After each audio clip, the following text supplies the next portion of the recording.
Hey, good to see you. Welcome back. I hope you are having a wonderful day today. Today's story is based on real life experience. That's what I like about this. And be aware there are some emotions involved. However, what I want you to do is really read between the lines and don't get drawn into he said, she said, this is better than that, because afterwards you will see the bigger picture here.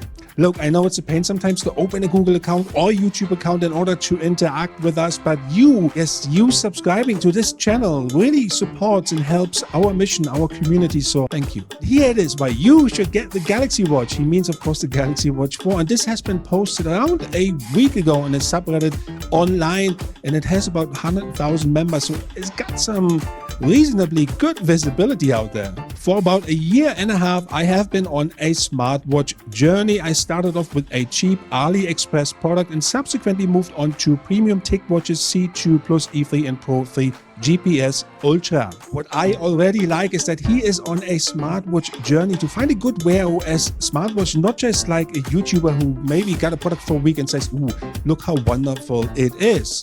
I can't speak for Fossil or other Wear OS watches that I'm not aware of, but I am here to tell you that if you own a TicWatch, that you should run for the hills and get a Galaxy Watch 4 instead. I cannot express how much frustration Wear OS had brought to me. I was hoping that upgrading in model was going to solve things, but after each upgrade, I ended up being equally disappointed. His experience is based on a TicWatch, but that doesn't mean much because he kind of evens it out later on, and I got a TicWatch and it is pretty good. So let's make sure we read between the lines here. So much of the functionality that Google promises is just not working on the above mentioned devices. The Galaxy Watch 4 knocks Wear OS TicWatches out of the park in just about any aspect I could think of. And the pricing is the same. People like to complain about that Bixby isn't Google Assistant. So here you can already see the shift from the TicWatch to the Google operating system to Wear OS. And now think about your Galaxy Watch 4.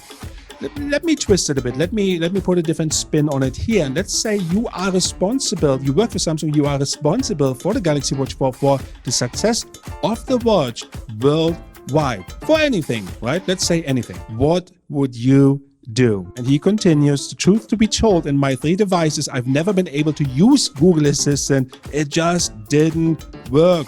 I should note that in the past year, I also went from having a Xiaomi Redmi Note 9 phone to a Google Pixel 5, and on top of that, I moved from Europe to the US. Therefore, I am very qualified to give a review of this operating system because I have used the product in different regions.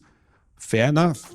With different watches and different phones. I even got a Pixel Buds, hoping that I can just go all in Google, then maybe things will turn around. Maybe not, and you can see where this is going, right? Boy, was I wrong. I can now confidently confirm that any issues that you may have with Wear OS or Google is because of Google only, unless the blame is on Mobvoi, but I kinda doubt it. And not because of incompatibility with your phone or your headphones. Let's stay with this imaginary position. Yes, you are the top dog of the Galaxy Watch 4, the launch. You're responsible for it worldwide. Let's say that's you. What would you do to give your customers or your potential customers a good experience? From what I can see so far, all the people who are associated with Google kind of blame everything on Samsung and say, well, they're using the wearable app instead of our Wear OS app and so on and so on. But looking at this and looking at other stories, you know what? I can get why they're doing this, why Samsung is basically doing what they're doing. Every time I would use YouTube music in my TicWatch, the device would severely overheat to the extent that it would crash or that I would have to turn it off to prevent it from burning out. Ouch. 90% of times when I asked Google Assistant for anything, I would get the same annoying error messages.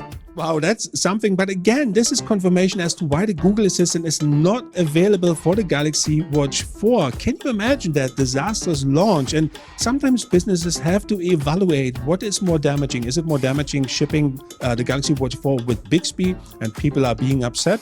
Or is it more damaging that Samsung ships the Galaxy Watch 4 with the Google Assistant and people are happy at first, but then find out it doesn't work? And the internet will be full of that. It is truly embarrassing how much of a beta product Wear OS is, and I don't doubt that it's going to get better with the next update. But I don't care about that after an entire year of using it. too late. The Galaxy Watch 4 is everything I want out of the watch, and even if its voice assistant is better than Google, because the latter doesn't work. I want to highlight the story because it confirms as to why we are in limbo and certain things are not available, like the Google Assistant. It's not an excuse, but sometimes it's good to know, right? The power of why. And imagine how frustrated we all would be if that would have been shipped with the Google Assistant, with the native Google Assistant, with the Galaxy Watch 4, and it wouldn't work. What would we discuss here every single video, right? But here is what I am excited about. I am excited about the new massive One UI release that is coming up, and that's probably the reason why the updates are really slow currently. And I bet my bottom dollar that the Google Assistant will be part of this One UI upgrade. So let me know how you feel about it. Thank you for watching as always. Peace.